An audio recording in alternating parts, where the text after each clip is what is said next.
দ্বিতীয় দফে যুদ্ধবিরতি চুক্তি নিয়ে আলোচনার জন্য কাতারের রাজধানী দোহায় একটি উচ্চ পর্যায়ে প্রতিনিধি দল পাঠানোর প্রস্তুত নিচ্ছে ইসরায়েল।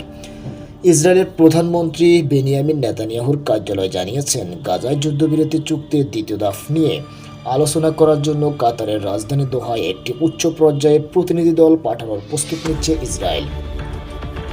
গত 19 জানুয়ারি কার্যকর হওয়ায় 42 দিনের যুদ্ধবিরতি এবং বন্দি বিনিময় চুক্তির শর্তাবলী অনুসারে যুদ্ধের সম্ভাব্য সমাপ্তির পথ প্রশস্ত করার জন্য দ্বিতীয় পর্যায়ে আলোচনা মঙ্গলবার থেকে শুরু হওয়ার কথা রয়েছে।